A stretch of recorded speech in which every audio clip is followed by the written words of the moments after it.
Hello there, and thank you for joining me today. I'm grateful to have you here, and I hope that you will enjoy my video today. I have some metallic watercolor backgrounds, and I'm going to be making two cards with two different looks, I would say, different colors, and a little bit of a variation of technique. But I hope that you guys will like this, and please let me know in the comment section which one you like best. I think I have an idea which one I think would look the best, but you guys tell me what you think is good.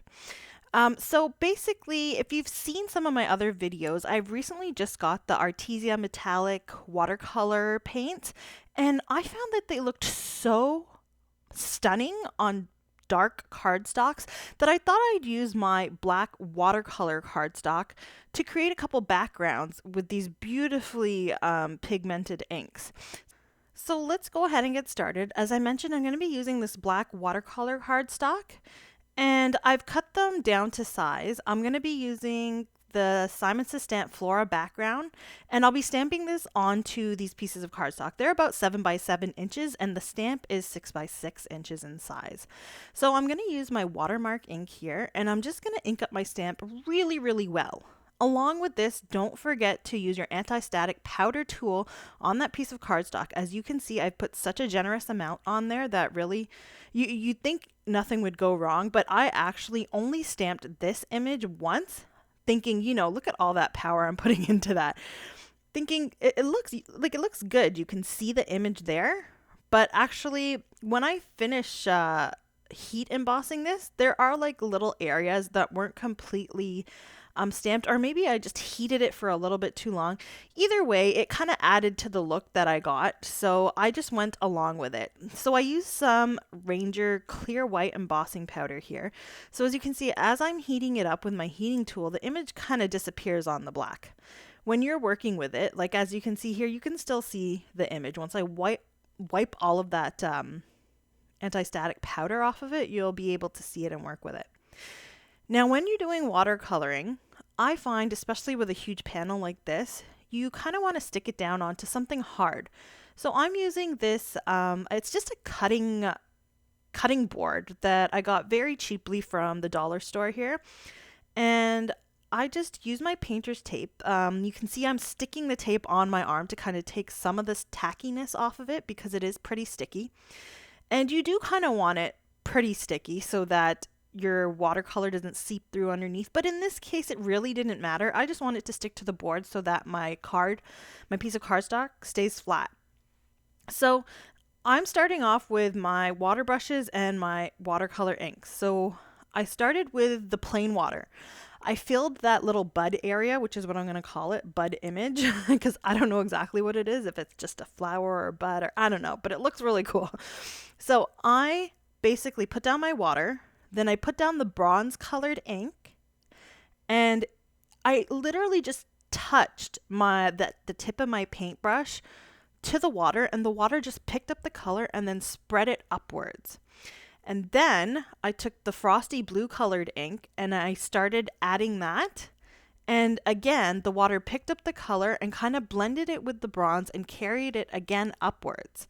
And then finally, I put down the white paint, and then again it kind of fills in the rest of that bubble and it blends in with the blue. Now you can see that some of these little buds are really being filled with a lot of water here, and it looks like a complete mess, honestly, but when it dries, I tell you, it looks really good. So just carry on with the process as I'm saying, and if you do find that there is a bit too much water, you can just take the edge of a paper towel and touch it to the water bubbles to kind of pick up some of that extra water. Now, to make this process go along a bit faster, I did heat up, or basically try and dry my paint with my heat gun, and I think that's where I might have gone wrong. So a little tip, don't use your heat gun to dry this. If you can, just let it dry overnight by itself, otherwise you might completely burn off your embossing powder. So finally, I'm going to go ahead and add some flicks of white acrylic paint.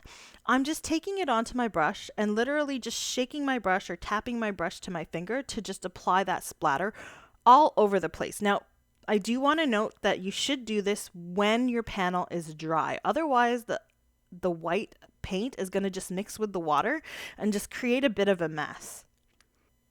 So I really loaded this up with a lot of splatters because I really wanted to have that kind of whimsical look. And once I was done, this was the product that I got. Now you do have to let this air dry. I, once again, wouldn't recommend heating it with your heat tool because that's just going to cause more problems with your embossing powder. And as you can see, I am taking that tape off and you can see bits of that black cardstock coming off. It's okay, I'm going to cut this down to size anyways. So let's move on to the assembly. Now I have this stamp set from Simon Says Stamp. It's called the Holiday Sparkle Greeting Stamp Set. And I'm going to use the Happy from here. So this is a Christmas set, but I'm going to use the Happy with this card as a birthday card. So I'm stamping out the Happy and I am heat embossing it with Ranger Silver embossing powder.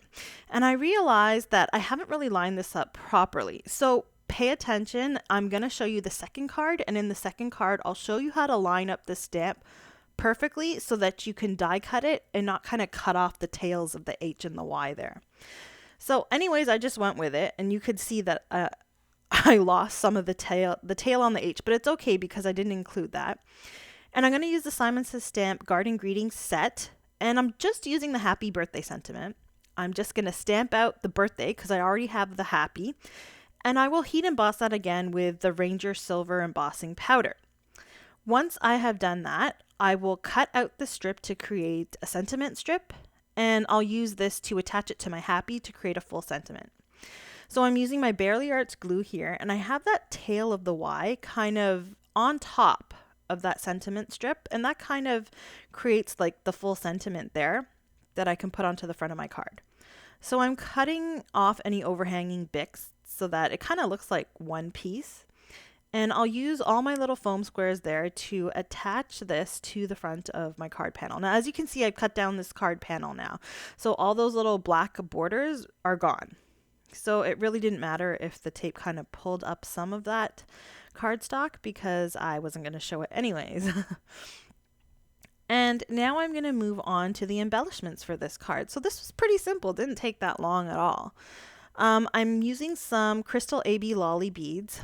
Check out my blog post. I've linked all of my supplies there. The link for these little gems, which are actually nail art gems, are in the description of my blog. And you can definitely, I think, find those in the States as well. I'm here in Canada, and these are very available here. So I just kind of stick my glue all over. And as you can see, these nicely colored AB gems just kind of pick up the color of that metallic watercolor and look great. So let's move on to the second card panel.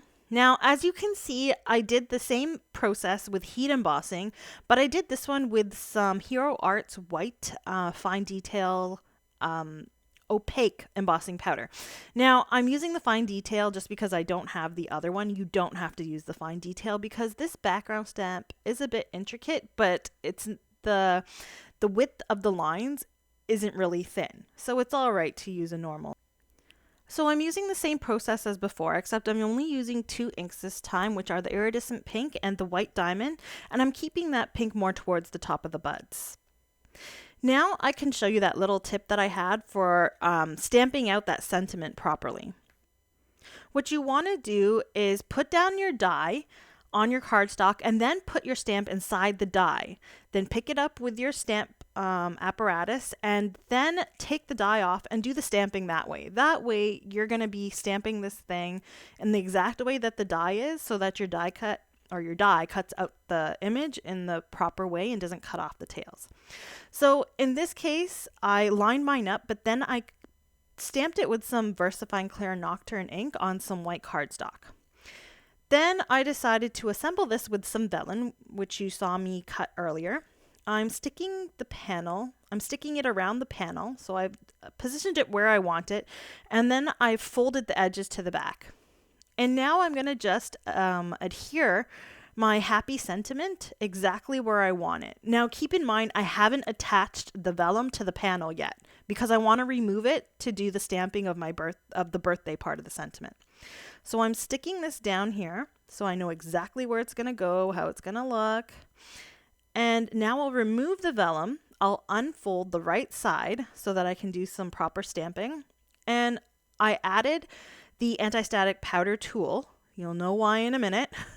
I am using my VersaFine Clear Nocturne ink to stamp out the birthday, and I want to note and mention that VersaFine Clear ink is a pigment ink. It sits on top of the surface of your cardstock, whatever you're using. So in this case, the vellum, and it will smudge. So this is why I'm heat embossing it, because when I heat emboss it with some clear embossing powder, it's basically just going to keep all of that ink inside and prevent it from smudging.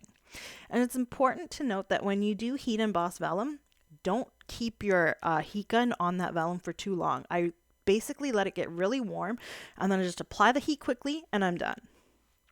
So here you can see I attached my vellum now to the card, and I'm cutting off that overhanging tail of the H. And now I'll do the same thing. I'll dress this up with embellishments, and I use the same embellishments as the first panel, except this time I'm also going to add some Pink Fresh Studio pink jewels to this because I wanted it to kind of tie in with the pinks of those buds of that metallic watercolor that I used. It just kind of helps bring out the color, and again adds to that whimsical flowy look that this background stamp has. And I just love the shine of that watercolor paint along with the gems. So now let's move on to our card base. So because this is a square card, I have to cut two pieces. One piece is going to have a lip on it. So that's this piece here. You can see I measured the actual size of the panel and then left like a 1/4 inch wide lip on the side. So here, I'm actually going to flip it, and now I've cut it out, and I'm just going to score the side of that lip. Now, if this still doesn't make sense to you, there is a diagram that I have in my blog, and that kind of just shows you exactly what I did and what I cut out. So here, this second side, this is the right side of the card, it's the exact same size of the panel, because you want it to line up with the left side without the lip. So here I'm just kind of indicating where the top of my card is, so I know where I'm stamping and what's the top and what's the bottom and the inside and the outside and so on and so forth. And I'm going to take my ruler, and I usually use the rule of 3. I'll make 3 tick marks 2 inches inwards from the left side of the left panel of the inside card base. Too many words, but you can see it. It makes sense, right? So I'm only stamping on the left-hand side of my card. And I'm going to take this Post-it tape, which is really nice because it's a nice broad tape, and you can just line it up with that line, and you're basically masking off the right side so I can do some stamping on the left side. So I will line this up, and I'm using my Tonic Studios Tim Holtz stamp positioner this time. I'm going to pick up the background stamp, and I'm actually using some VersaFine Smoky Gray ink. Now, I don't even think this ink is available anymore. So I will, in my blog, link the VersaFine Clear Morning Mist ink, which works just as great. It's not as black, but it is more gray, and it still works for the inside of the card. You want to choose a color that's not as striking as the front, so it's a little more subtle for all that white on the inside. So I did this on both cards, and now I'm just adding a little strip of color just to kind of coordinate with the rest of the card. So this little blue strip obviously goes with the first card panel, which has the blue and the bronze. And then I'm going to do the pink one, which goes with the second panel, which had that nice metallic pink. And then I'll just cut off these little overhanging bits. It's always better to have it a bit longer so that you can just cut off the edges rather than having to redo it all. So now let's put it together. I added some double-sided tape to the lip, and I'm making sure to fold up that scored line. This is the lip that's going to connect the right side to the left. And I'm lining everything up, and once I think I've lined it up well, you can see I'm really fiddling with it. You got to make sure that it's as straight as you can. And even then, sometimes this is not 100%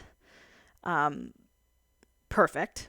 So I've removed the backing, I folded it over, and you can see I have a little bit of extra cardstock overhanging. Not a big deal. Because we didn't decorate the right side of my card, I can just cut that off and nothing's going to look off. Now that it's put together, I can decorate the right side of the card. And all I'm going to do is add a sentiment here. I'm going to add like a main sentiment in some black VersaFine Clear ink. And this is the Honeybee Stamps Inside Birthday Messages stamp. Okay, so I've got that on there, and then I'm going to add the Happy Birthday sentiment, which is also part of this set, with some VersaFine Clear Warm Breeze ink for the first card. And then for the second card, I'm going to use some Kitsch Flamingo oxide ink. Now I used some Peach Nouveau ink to begin with, but it just was a little bit too light, so I went over it with the Kitsch Flamingo. And those are the two insides. Now, just to dress this up a little bit more, I'm going to add some diamond stickles. So this is a really nice glitter concoct. Actually, I don't even know what you call it. Accent, a glitter accent. It's a great glitter accent because just like those gems on the front, it shines all different colors. It's iridescent, just like the metallic inks that I used. So this just jazzes up the inside of your card, and I'm just putting it in the bottom part of the buds to kind of just add a bit of interest. You don't need too much, just a bit to add a bit of sparkle and shine and just continue that pattern on the inside. So I've written it here. I really want to know which one of these cards you guys like the most. I know which one I like. I want to know which one you like. You got either the blue card or the pink card. Let me know which one is the best for you. So I really hope that you've picked up some tips and you've learned some techniques in this tutorial, and I'm glad that you've joined me today. If you get a chance, please don't forget to subscribe to my channel, hit the notification bell to be notified of any other videos that I post, and all of my supplies, as I mentioned, are linked on my blog. If I don't have the exact supply I can link for you, I always try and find something close to it. I will notify you that some of my links are affiliate links, but I will always link everything, even if I'm not affiliated with that company, because I want you to be able to get the supplies. So at the end of the day, I hope that you've learned something new, you've been inspired, and I hope that I see you again next time. Thanks again for watching, and I'll see you again. Bye.